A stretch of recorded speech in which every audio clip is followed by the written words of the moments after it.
Hi, this is Barry, and welcome to the next episode of Simplicity Zen. Today, my guest is Seiso Paul Cooper. He's an ordained priest and a transmitted teacher in the lineage of Dainin Katagiri. He has practiced and studied in both Soto and the Rinzai traditions. He began his formal practice in 1980 and received Dharma transmission from Sojun Diane Martin Roshi. He is the founder and formal guiding teacher of Two Rivers Zen Community in Narrowsburg, New York, and he currently lives in Barre, Vermont, where he founded and leads the Barre Zen Meditation Center. He teaches and practices the shaka Shakuhachi. sorry, thanks, which is the Zen flute as a Zen arch practice. Seiso is a psychoanalyst and maintains a private practice working as a supervisor with therapists in training and with individuals and couples in Montpelier, Vermont. He's a published author, and his most recent book is entitled Zen Master Yueh Shan and Thinking's Bad Rap, A Practitioner's Guide. Thanks so much for being here today. Thank you for having me. Yeah. Nice to see you again. Yeah, this is Paul's second interview with us, so I really appreciate you coming back. Yeah. For those who didn't see the first interview, we don't want to recap the whole thing, but could you just give a quick kind of autobiographical note, like kind of what led you to practice and, how you started working with Diane and kind of what you've been doing from a teacher's perspective over the last year or two or so? Well, I think there's two aspects that brought me to Zen practice and also to psychoanalysis is my own personal suffering at the time Mm-hmm. and curiosity. I have a background in cultural anthropology, so that led me to, curious about different cultures. And in the late 60s, someone gave me a copy of D.T. Suzuki's book, Mm-hmm. Essays on Zen Buddhism, Series 1. And, I didn't really know what I was reading at the time. I got really involved in it and eventually found a Zen center where I could sit and get formal instructions from a teacher, Mm-hmm. and that put me on the path. Mm-hmm. In the meantime, I was practicing, I was in my own personal psychoanalysis, and little by little that led to me taking some courses in rudimentary psychoanalysis, and I eventually enrolled in an institute, a training institute, and here I am. Mm-hmm. Uh, I'd say recently, over the past couple of years, besides working on this particular book that'll be coming out April 15th, I'm happy to say, with Home Press, and it's nice working with them because they're very grassroots. I talk to the people there on the telephone every couple of weeks, Mm-hmm. and everything's kind of in person.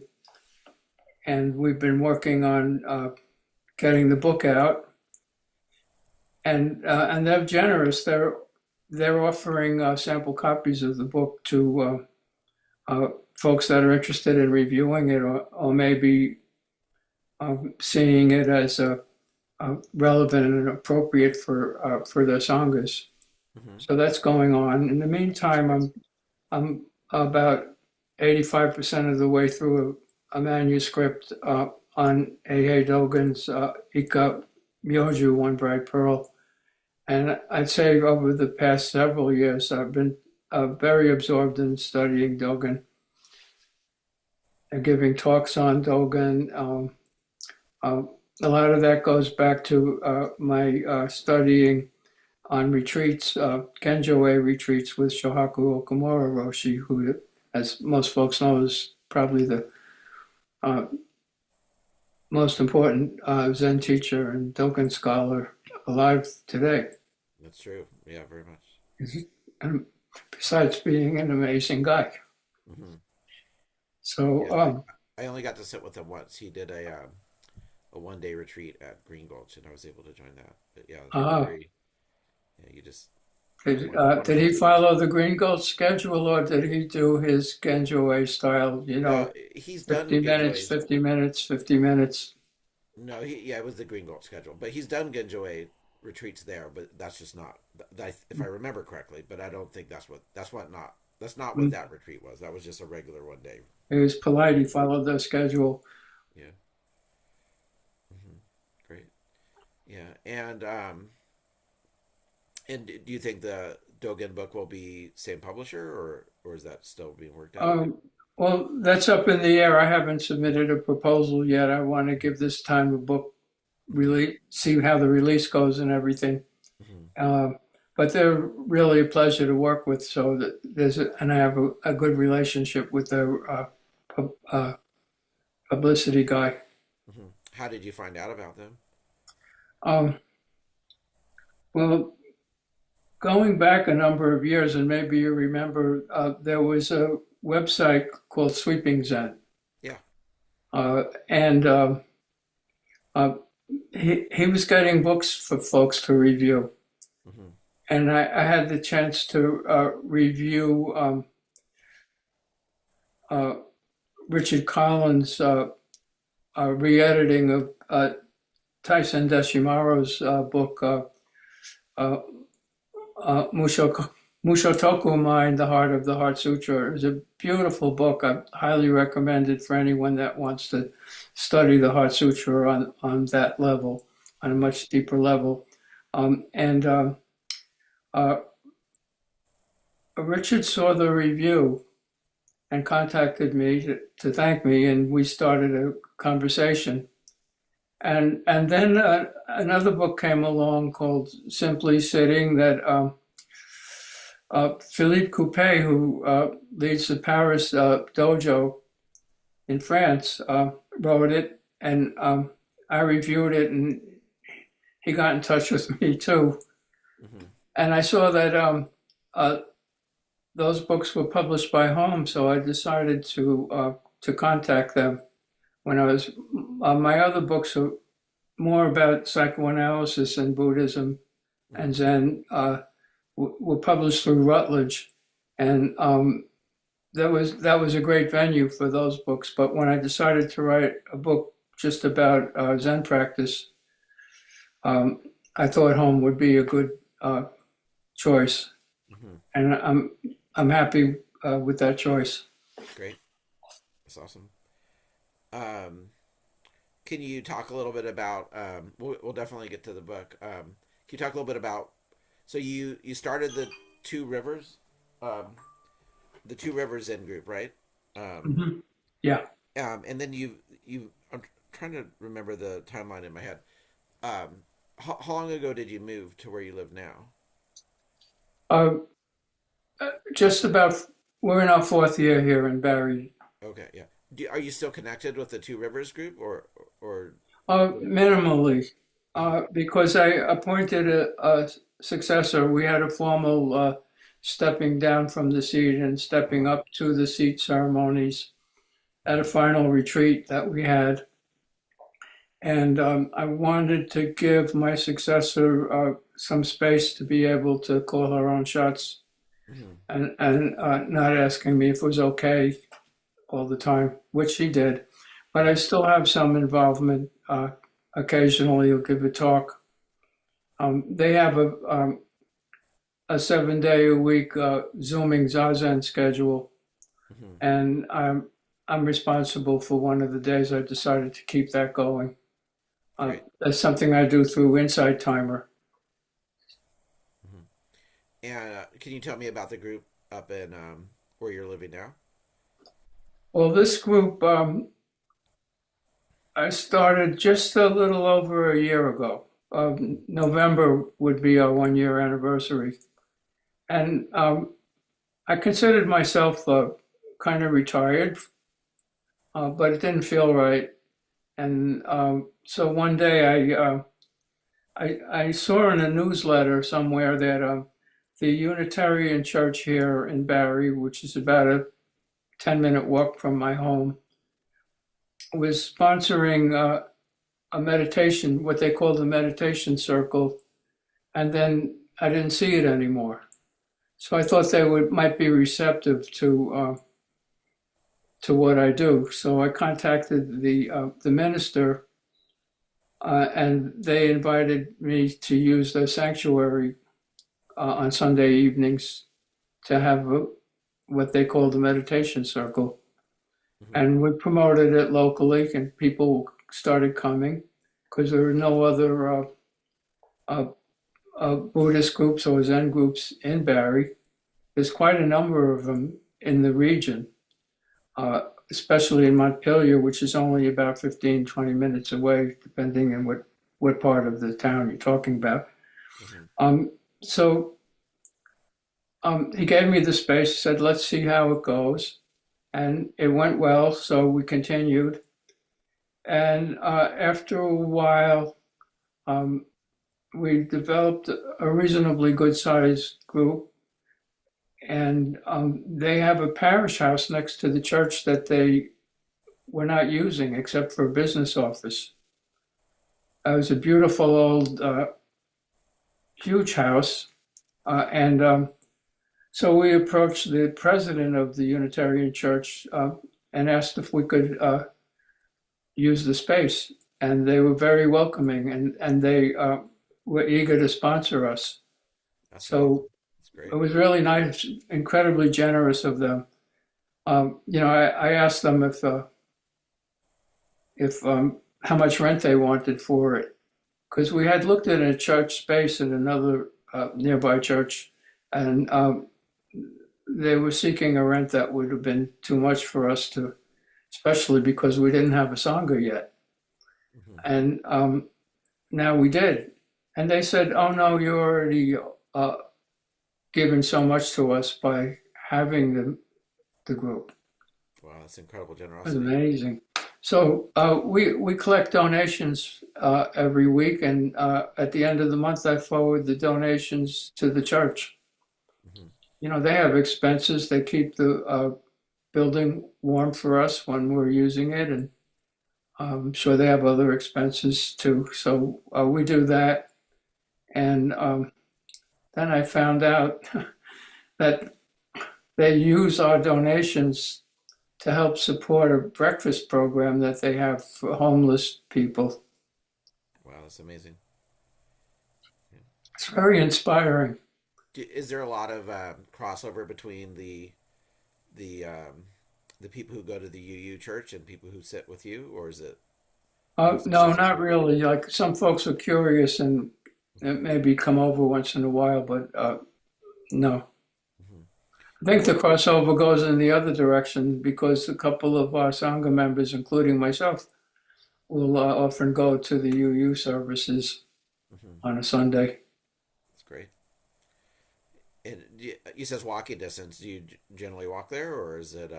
When the weather's nice, Yeah, that's not good. recently. Yeah, yeah. You probably just got hit by a huge snowstorm, right? Well, Or is that more it's south of odd. you? We didn't. We Oh, more got north. some snow, but the huge dump was south of us in New Jersey and New York Oh, City. uh-huh. If we got 4 inches, they got 30 inches. Wow, I didn't realize it missed you guys that much. Um, and what's the kind of the demographics like at your the up there at the Zen Center? Is it mostly older folks, kind of a mix, or I'm always curious what the demographics are at different It's a places. mix, but I would say that uh, uh, more mature folks make up the majority of the Hmm. Sangha. Hmm. Yeah, it's definitely not unusual these days. No, and yeah, and most of the folks that joined us were either studying Zen through books on their own or were involved in some other Sangha. Uh, we had someone that sits with us regularly that was very involved in the Shambhala tradition, for example. Hmm. Great. And kind of a last question about the group. Like, can you talk a little bit about what kind of schedule do you guys do? Do you guys have? You mentioned Sunday evening. Is that largely when you guys meet, or do you guys work the weekdays as well? Or Right now, we meet in person every Sunday evening, Mm-hmm. Uh, doors open at 5:40. We sit at 6 and we end around 7. We just added a Kui Jong class um, that one of the members is proficient in teaching. That takes place after the formal Zen program ends. Mm-hmm. That's new, and we vary the weeks. I'm offering. I just started just last month Dokusan. Mm-hmm. I have two tracks of formal students. One track is for Jukai, and the other track is just a commitment as a formal student. I call that Ocean and Sky. Mm-hmm. It kind And of means water, sort of. yeah, well, Yeah. yeah, the depths of the ocean and the vastness of the sky Mm-hmm. is the fundamental mind. So I look at it that way. So once a month, I have Dokusan, and when we have Dokusan, we have an extra round of Zazen Your instead of a predecessor Dharma down talk. at Two Rivers, did you ordain them? Are they They're ordained? not up to that yet. Oh, wait, I'm sorry. Maybe I didn't hear you No, correct. the down at Two Rivers was Oh, your successor at Two Rivers. Is that someone you ordained yourself? yes. I see. She's ordained as transmitted as a lay teacher. Oh, cool. Yeah. And then up north in Vermont, you would conceivably ordain someone up there. Uh, we'll have to see how that evolves in the future, but I do have someone in mind at this point. Hmm. But But it is something that we're just, theoretically you would do in your tradition. yeah, Yeah. Hmm. we're at the beginning, so Yeah. we need to see how things develop. Understood. Understood. Great. Yeah, at the end of our interview, I'll ask you to give out information. So if anyone's interested in joining that group or sitting with you guys, they'll know how to get a hold of you. And of course, I'll put it in writing, Oh, great. in the Thank post you. description. But let's turn to your book now. Can you can you just give us like a high level what it's about, who it's about, and what motivated you to write it? Um, let's see where I want to start. Well, it's about Zen Master Huai Shan, who was a Chinese teacher around the 8th century, and in also pronounced Yashan. It depends on which spelling system you use, and in Japanese, Yakusan. Hmm. And there's a koan about him called Wei Shan's Thinking and Not Thinking. And I opened the book with it. I'll paraphrase it. It's Master, what are you doing sitting there so fixedly? I'm thinking of not thinking. How do you think of not thinking? By non thinking. And this, of course, was what influenced Dogen and his universal recommendations for Zazen, right? Yeah, He quotes he such as quotes that. that in a number of places. Now, in Fukanzo Zenji, the universal recommendations for Zazen that you just mentioned, he doesn't attribute it to Wei Shan. He just gives the how do you practice Zazen, and he, as you know, he spends a lot of time talking about place, time, clothing, Hmm. body posture, breathing. And then when it comes to the mental aspect of sitting, he just says, think of not sitting. How do you think of not thinking? By non thinking. Hmm. Now, non thinking is one of the many translations of he shiryo. Shiryo is thinking, fu shiryo is not thinking, and he shiryo is the most common translation is non thinking. Now, I describe all of the translations in the book and the often contradictory ways it's interpreted or defined, Hmm. and then tell the reader I'm not going to use any of the translations. I'll let it come to you through your own practice, how you want to understand Hishiryo. Hmm. Uh, So and Do you go over like I've heard one translation is beyond thinking. Yeah. Yeah. Um, I don't like that translation. Okay.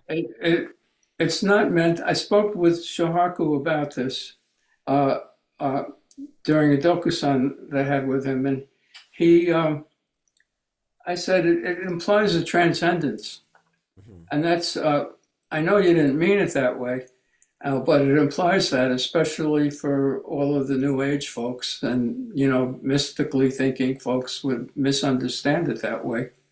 And he just nodded and said, "I know that is a problem." Uh, but there have been other translations like a thinking, before thinking, and a host of others. And I think my favorite translation is by Seke Harada um, because he puts it into action. And he says, leaving thinking as it is, Hmm. or leaving thinking alone. And I added to that, and leaving not thinking alone. So this may be a spoiler, but that's do you think that's something someone can do volitionally, or do you think that's something that emerges for practice on its own accord? That's a really good question. I think it's a combination of both. Hmm. Um, because it will come through practice on its own if you're practicing properly Hmm. and you are able to practice mushotoku, no gaining mind, Hmm. practice with an intention of bodhicitta, just to allow the rising and falling of all experience without attachment, without aversion, and without judgment. But that's always not easy to do. So the important thing is when we notice that that's not happening, or that we're actively trying to grab at something or actively trying to push something away, we start all over again. We notice what's happening and just go back. I like to describe it this way: go back to the basic fact of sitting. Hmm. Check your posture, check that first breath, the Kankyu Soku, exhausting breath, and begin again. Hmm. And that's probably as equally as important as all the rest of the practice itself. And I notice over time, uh, with me and with some students that have shared their experiences, that it becomes so automatic after a while that the body just by itself will shift into the right posture without, because I notice when we're lost in thought or stressed about something or preoccupied with something, our posture usually shifts out of alignment. Hmm. And so just bringing ourselves back is what's important.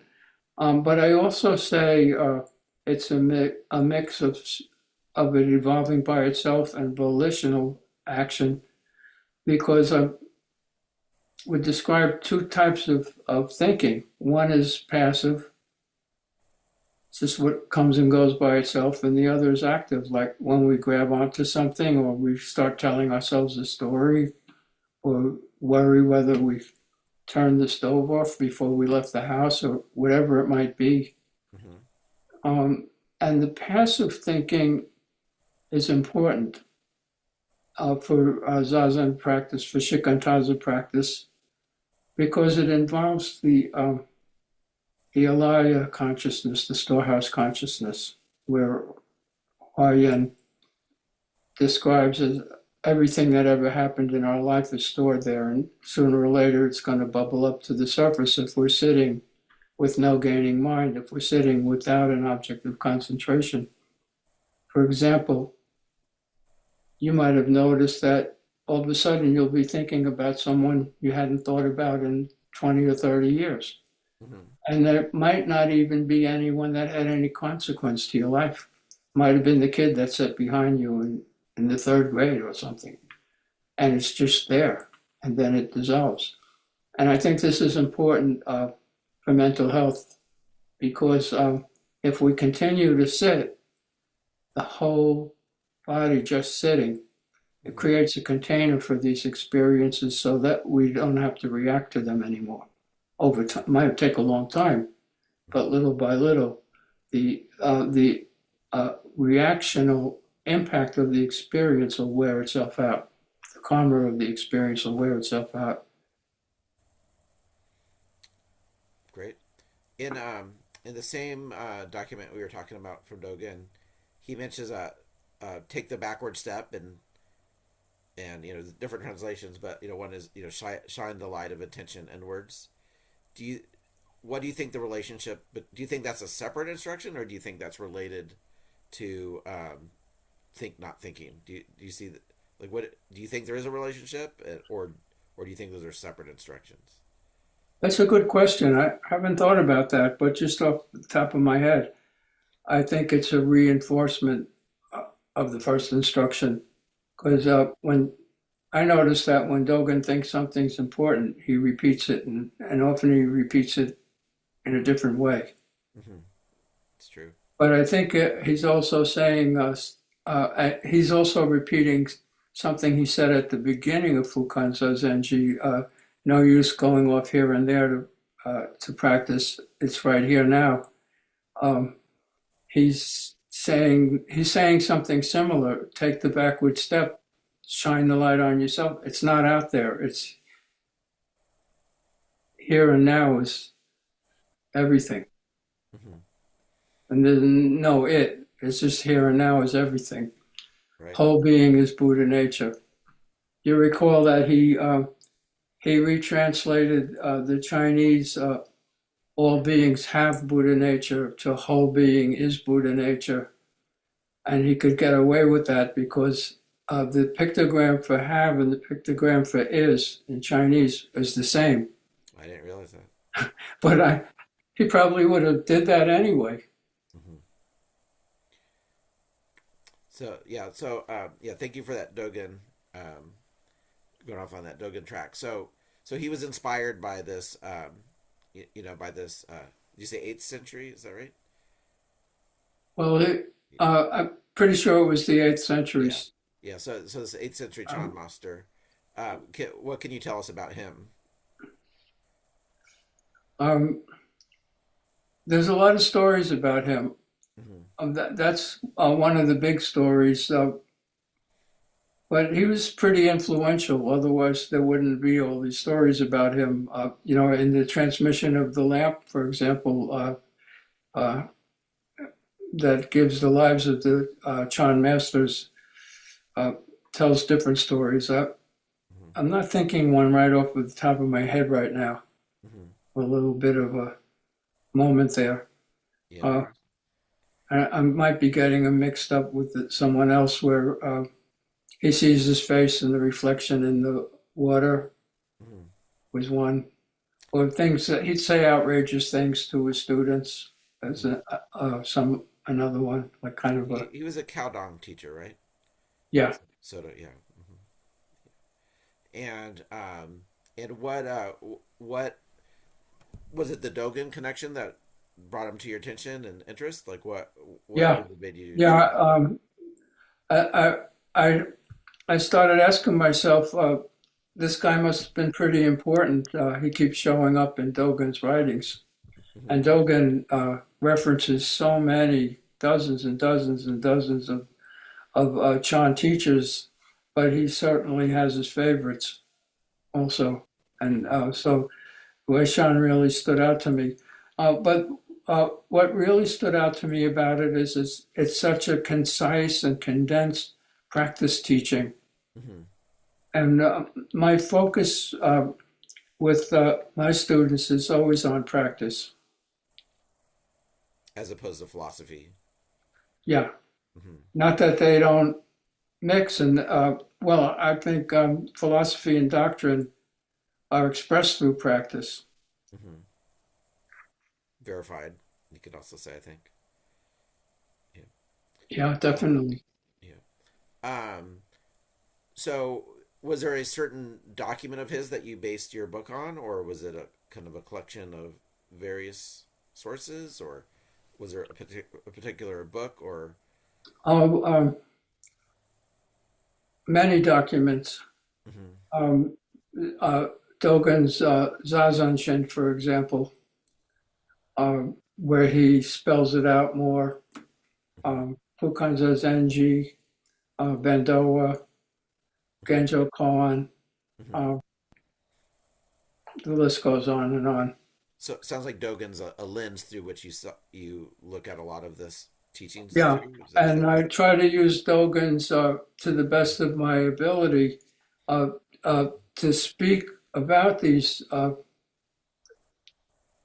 practices and doctrines through his radical non-dualistic way of looking at things and his all-inclusive way of looking at things. Mm-hmm. I try to use that as my lens. Mm-hmm. And so, can you talk a little bit about the title "Thinking's Bad Rap"? If you could kind of dive into that a little bit. Uh, Like maybe well, maybe address like what is a misconception that leads to the bad rap versus what is the more accurate uh, view into this. well, I'll say the more accurate view first. Okay. Thinking and not thinking are ideally should be on equal footing Mm-hmm. and in balance so that they support each other. Mm-hmm. But for a number of reasons, it seems in North America and probably other places too, but I haven't investigated that. Um, People think that thinking should be eliminated when you meditate, Mm-hmm. and that's a real problem because the mind is supposed to think. That's what it does.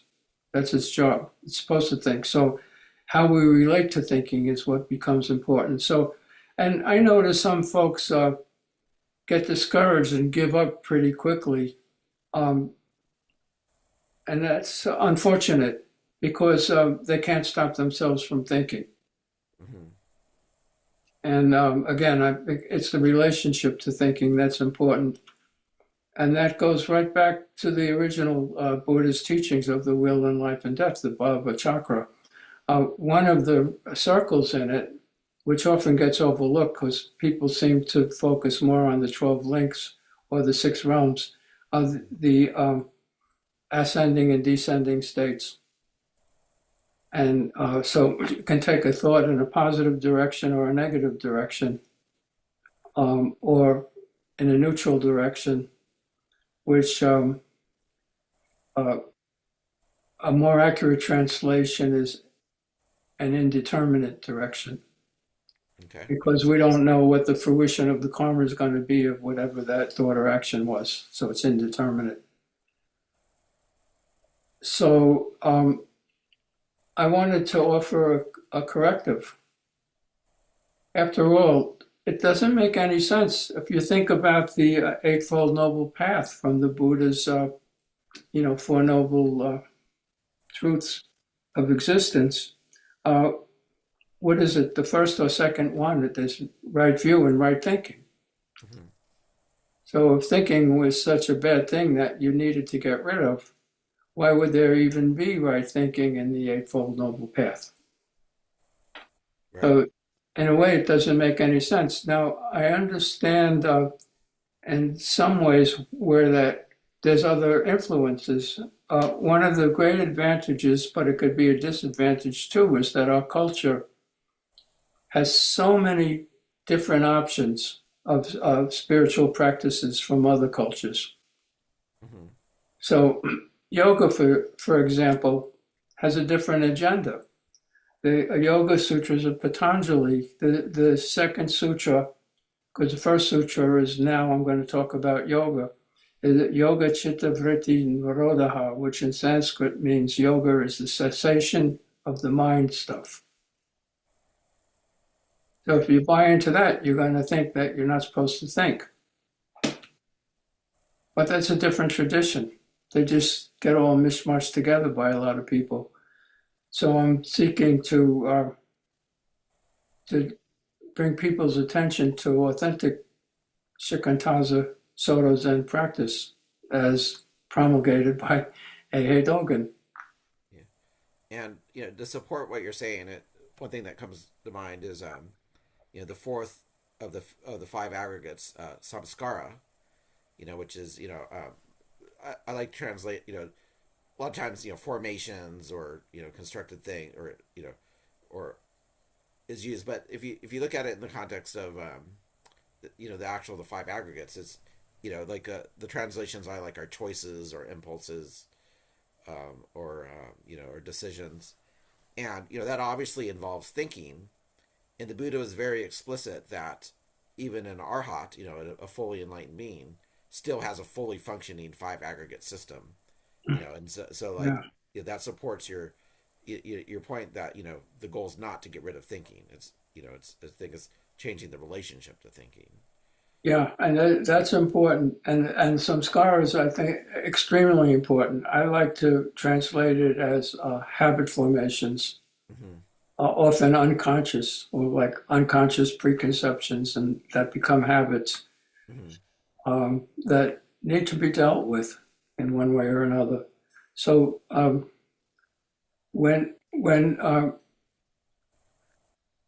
thinking of Bendoa, when Dogen, for example, writes, one of the translations is to cut off thoughts and come into realization. But another translation, which is a little softer, is to sever old thinking processes from the past, Mm-hmm. referring just to that, to samskaras, Mm-hmm. and how they can get in the way, Yeah. or they can be used constructively. So the Dogen scholar He-Jin Kim refers to what he calls revalorized thinking or revaluated thinking. So he can make a distinction between deluded thinking, thinking from the ego or thinking from the three poisons, and realized thinking that's driven by compassion and wisdom. Mm-hmm. Great. Yeah, I know you don't have tons of time, so maybe we could switch to. Could you don't. I'm not asking for like a exact sequence, but can you talk generally the flow of the book, how it's constructed, and how the ideas flow across the chapters? Like what's the Oh, approach? sure. Yeah. That's a great question. Well, basically, there's an introductory chapter, which I believe you read, Mm-hmm. and it lays out what I'm seeing as a problem, and it lays out how I'm going to approach it. And then I start to talk about defining the three terms, thinking, not thinking, and Hishiryo.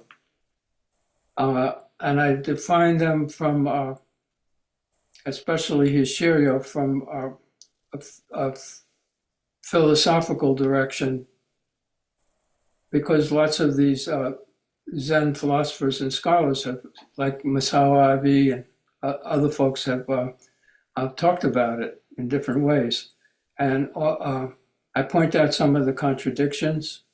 I point out what I see are inaccurate understandings. I mean, Mm-hmm. you could say, who the hell am I? I'm not a scholar, but I feel like I could identify these misunderstandings and offer a corrective. And then I move into a section that I would say Hishiryo from a practice-oriented perspective, and review some of the comments like Shohaku Okamura's ideas about it, which are very practice-oriented, very non-dualistic, Mm-hmm. and a couple other folks, and from there I offer a practice, and I give step-by-step instructions for shikantaza, and offer a link to an audio recording of those instructions that I have on a website, on a SoundCloud web page that I have. And I give a discussion also about Mokusho, silent illumination, because I believe that was the Chinese predecessor to Dogen Shikantaza. Mm-hmm. And I talk about that, explain the rationale for it, and also give instructions for it, for the actual practice. Mm-hmm. Great. Is that pretty much the high level flow of it, or is there more, or of the book itself? Well, that's basically it. I might be leaving a couple of things out, but I'd say that there are more details because there's some underlying agendas that, for example, in talking about Shiryo or thinking, Mm-hmm. I emphasize that we're supposed to be able to think and make decisions. Mm-hmm. And in Fushiryo, not thinking, I emphasize is not a cessation of thought. It's that we're not conscious of our thinking at those times, but thinking is always going on. Might be, from my psychoanalytic influences, but the thinking might be unconscious. Mm-hmm. So we might think we're not thinking, but that's thinking too. You see that you can get into a conundrum with that. So the idea is kind of critical of how anyone would put thinking and not thinking in a space where they become a competition or something, but try to show how they work together with Hishiryo. But some folks kind of place Hishiryo in a kind of a transcendent position. But Dogen, at least the way I understand Dogen, he's putting all three on equal footing. Mm-hmm. So that's what I try to accomplish that in the book. Great. You've already touched on this, but I wanted to bring it up again to make it explicit because I think it's such an important point. What role do you think attention plays in all of this? 100%. Mm-hmm. I'm thinking of Zen Master Ikkyu. Somebody asked him, what is Zen? And he said, attention. And they said, what's attention? And he said, attention, attention. And they said, what's the meaning of that? And he said, attention, attention, attention. Right. Attention means attention. Yeah. Right. Yeah. And so when someone finds their mind wandering, your advice is to return to the posture, make it embodied. Is that a good summary of what you were? It's very subtle because we want to not like cut the thought down. Mm-hmm. But if you just notice the attachment to the thought and step back from that, mm-hmm. you'll feel the energy of the thought, and gradually it'll disperse. But if we're awake, but that gives us the opportunity to, as you described, embody our posture again and come back to the practice. Mm-hmm. Another question I had, you mentioned non-duality a couple times. Could you talk about what non-duality is and how it relates to the process of think not thinking? First of all, to have a truly non-dualistic understanding, we have to include duality. Mm-hmm. Just as we include the relative and the absolute working together all the time.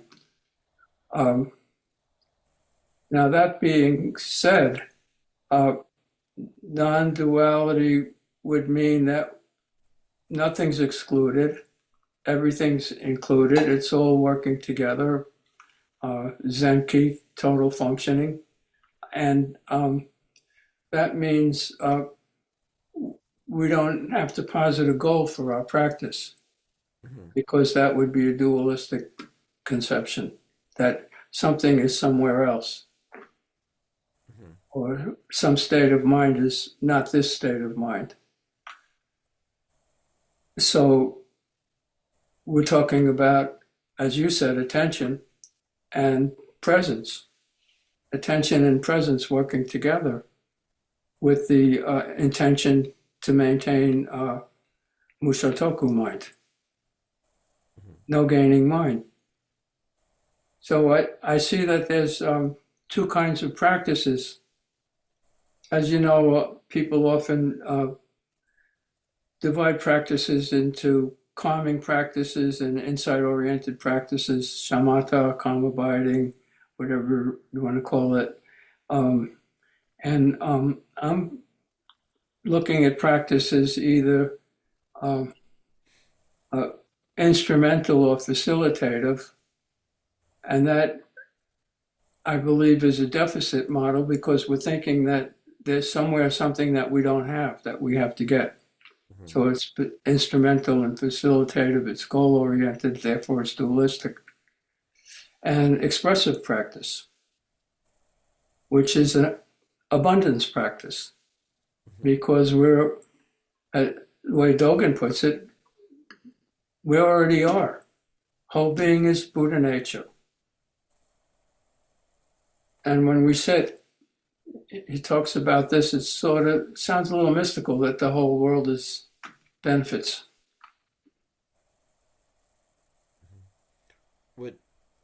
So to compare and contrast the instrumental and the expressive modes of practice, what differentiates them? Is it intention, like a thought that you have prior to doing it?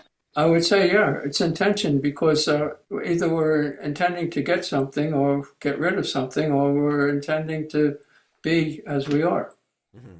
And even though if we're trying to get something or get rid of something, that's being as we are also. Mm-hmm. Except we miss it because we think we're lacking something or that we have something that we shouldn't have. Mm-hmm. And so you gave someone Dharma transmission, or maybe entrustment. Is that a better way to say it? Mm-hmm. So at one point you didn't give it to her, but at another point you did. This is not like a gotcha question. I'm just trying to get at like a very subtle point. At some point you felt confident in her practice to guide other people. So I'm struggling how to phrase the question. Like, what criteria would you see in a practitioner where you feel that they're manifesting a expressive? Like, what criteria did you see in her where you felt like? Let's go back to something that we spoke about in the beginning. Mm-hmm. I had to see that she took the backward step and turned the light within. Mm-hmm. And she was able to do that. Mm-hmm. Mm-hmm. And continues to. Mm-hmm. And I think the idea of the entrustment is about. I often say this about Jukai as well to students, that we're just acknowledging something that is already happening.